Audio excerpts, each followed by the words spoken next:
Mr. Kevin Feige, it is such an honor. We at IMAX are such big fans of you and everything you've done. Thank you so much. We're giant fans, as I think you know. Yeah, oh, of absolutely. your colossal format. The love is palpable. Why should fans experience Deadpool and Wolverine in IMAX?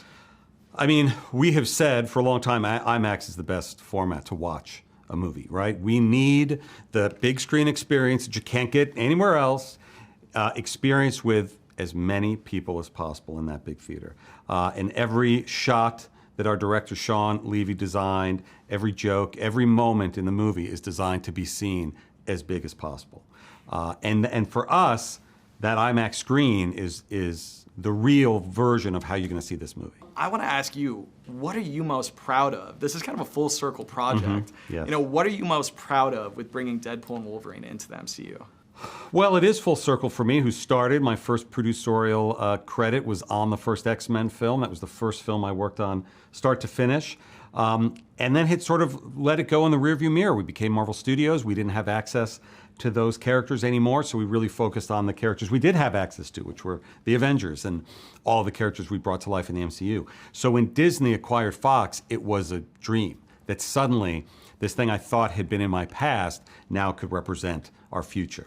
And the fact that our first film kicking that off is with Hugh, returning to that full circle moment, is, I couldn't have dared to even dream that 5 years ago. I mean, I get goosebumps just thinking about it, right? Like, it really is so incredible as a fan. You know, it wouldn't be a Deadpool movie without fourth wall breaks, right? And the one that really caught my eye, or ear, I should say, was when they mentioned your name in the film. Want to do some cocaine? Hey, cocaine is the one thing that Feige said is off limits. And I gotta ask, like, how do you react to hearing your name actually on screen? I think it's very silly, but only Deadpool could get away with it.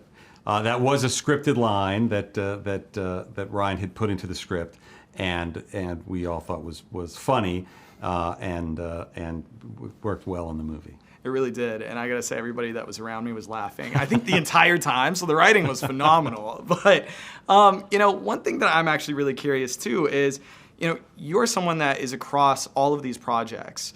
From the moment that it starts getting discussed all the way to completion. And I would love if you could just describe that feeling of seeing something that you've been so close to finally finished in its final form, and then subsequently how it looks in IMAX.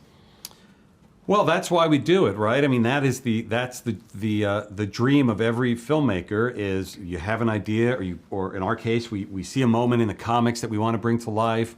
A filmmaker, a writer pitches an idea. There's a joke that makes us laugh in a development room, and then you go to 2 years later, 3 years later, sitting in a theater with a giant IMAX screen, and strangers are laughing at that same thing, or strangers are emotionally connecting to that thing that you thought had great potential 3 or 4 years before. That is at the heart of everything we do, and I think is what we all strive for.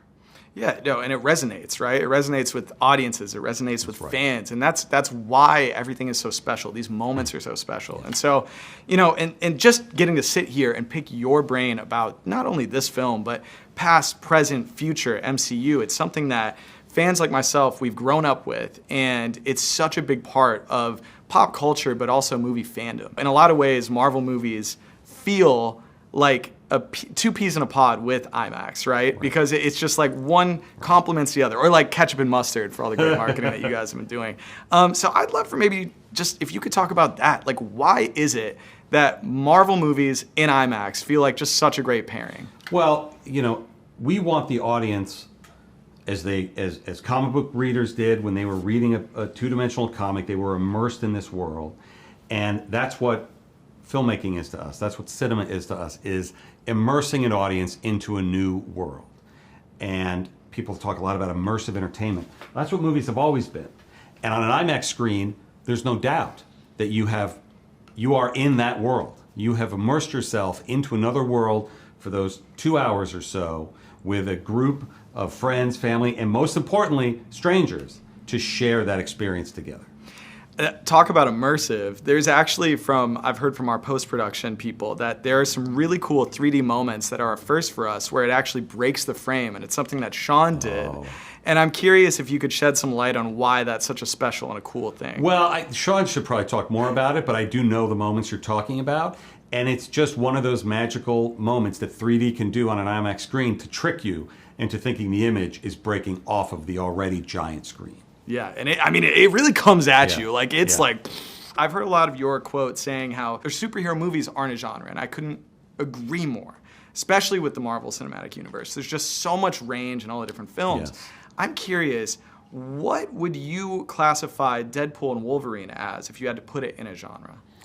I think it covers a lot of genres, but I think one that that resonated with Ryan and Hugh as they were making the movie is the buddy comedy, is the buddy road trip comedy. There's an Easter egg. I don't know if we've ever talked about. Maybe I shouldn't talk about it. There's an Easter egg to Planes, Trains, and Automobiles in the movie because that was a touch point that Ryan had over the course of the movie. So that kind of road trip buddy comedy is very much sort of in the DNA of the movie. That's incredible. Yeah. Oh my gosh. Yeah. I'm going to go look for that Easter Yeah. egg now. I do want to ask, and this is maybe the hardest question you've been asked all day, so I'm just going to prep it that way. As a fan, if you could experience any movie in IMAX again or for the first time, what would you want to experience and why? Any movie at all? Any movie at all. It doesn't have to have been something that was actually formatted for. If it's just your imagination as a fan. I think I did. For years, the answer to that question would have been 2001, and I think I did see a re-release of 2001 on IMAX screen a few years ago, and it was amazing. Yeah. And it was remarkable. Yeah. And all your films are remarkable as well.